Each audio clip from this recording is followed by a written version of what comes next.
प्रिय भक्तों, जय श्री राधे।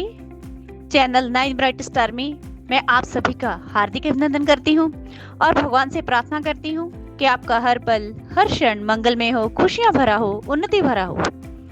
आज जिस विषय पे जानकारी लेकर आई हूँ वो है मार्गशीर्ष मास की लक्ष्मी पुराण की अद्भुत कथा। ये पुराण इतनी पावन है कि इसको सुनने मात्र से ही समस्त मनोकामनाएं पूर्ण हो जाती हैं और माँ लक्ष्मी की कृपा सदैव अपने भक्तों के ऊपर बरसती है।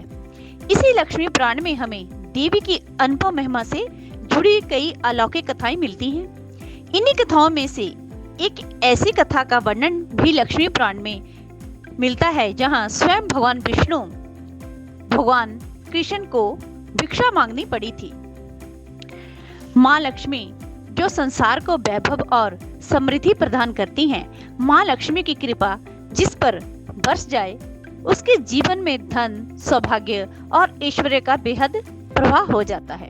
निर्धन क्षण भर में राजा बन सकता है और जिसके साथ रूठ जाए वहां राजमहल भी वीरान और उजाड़ हो जाते हैं। यहाँ भी माँ लक्ष्मी का वास हो वहां कलह समाप्त हो जाती है, शांति और प्रसन्नता का वास होता है। कथा शुरू करने से पहले मेरा आपसे निवेदन है कि हमारी तरफ से जन्म कुंडलियां देखने की निःशुल्क सेवा निभाई जा रही है।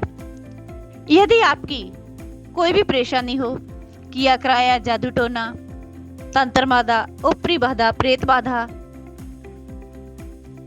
कोर्ट कचहरी के चक्कर लगा कर आप थक चुके हों, आपका कार्य ही ना चल रहा हो, बहुत ज्यादा मेहनत करने पर घर में बरकत ही ना बन रही हो, या जन्म कुंडलियों में पड़े दोषों के कारण आप परेशानियों का बार बार सामना कर रहे हो, तो स्क्रीन पर चल रहे नंबरों के माध्यम से आप हमारे साथ जुड़ सकते हैं। इसके लिए आपको भेजना होगा अपनी जन्म तारीख, जन्म का समय, जन्म का साल, जन्म का महीना, जन्म और जन्म स्थान।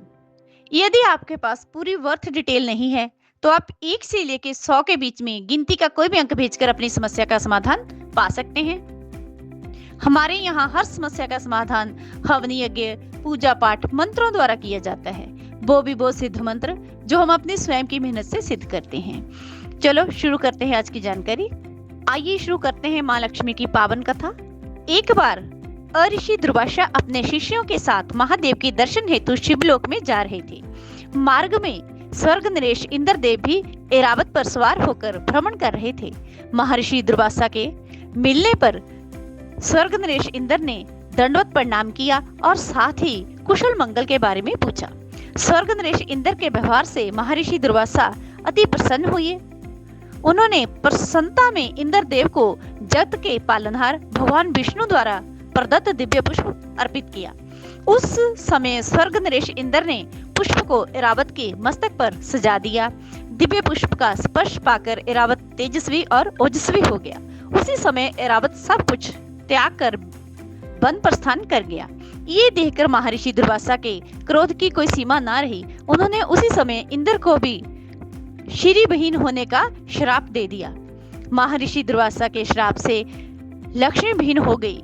स्वर्गलोक में ऐश्वर्य समाप्त हो गया। अशांति का वातावरण स्वर्गलोक में पैदा हो गया। इस समय का फायदा उठाकर दानवों ने स्वर्गलोक पर आक्रमण कर दिया। इस युद्ध में देवताओं की पराजय हुई। स्वर्ग नरेश इंद्र देव अन्य देवताओं के साथ ब्रह्मा जी के पास पहुंचे। स्थिति को बेहद गंभीर देखते हुए ब्रह्मा जी ने देवताओं को विष्णु जी के पास जाने की सलाह दी। जगत के पालनहार भगवान विष्णु को पूर्व से ये जानकारी थी कि महर्षि दुर्वासा के श्राप के कारण स्वर्गलोक में लक्ष्मी बहीन हो गई है। उस समय भगवान विष्णु ने देवताओं को समुद्र मंथन करने की सलाह दी। दैत्यों की सहायता से देवताओं के द्वारा समुद्र मंथन किया गया। वही समुद्र मंथन मंदार पर्वत और बासुकी नाग की मदद से की गई। इसी समय जगत के पालनहार भगवान श्री विष्णु ने कश्यप अवतार लिया और मंदार पर्वत को अपनी पीठ पर धारण किया। ऐसा कहा जाता है कि उस समय मंदार पर्वत को अपनी शक्ति पर हंकार आ गया था। इसलिए भगवान विष्णु ने मंदार पर्वत के हंकार को समाप्त करने के लिए कश्यप अवतार धारण किया था। समुद्र मंथन से 14 रत्नों समेत मां लक्ष्मी की उत्पत्ति हुई।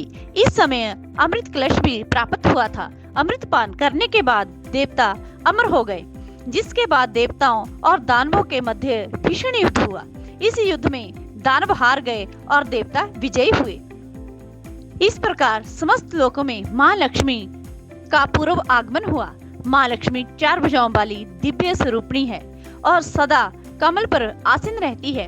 उनके 2 हाथों में कमल शोभित हैं। तीसरे हाथ से वह दान देती हैं और चौथा हाथ सदैव वर मुद्रा में रहता है।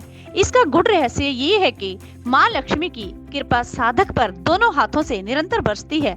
माता लक्ष्मी के 8 अद्भुत स्वरूप माने गए हैं, इसलिए उन्हें अष्टलक्ष्मी भी कहा जाता है।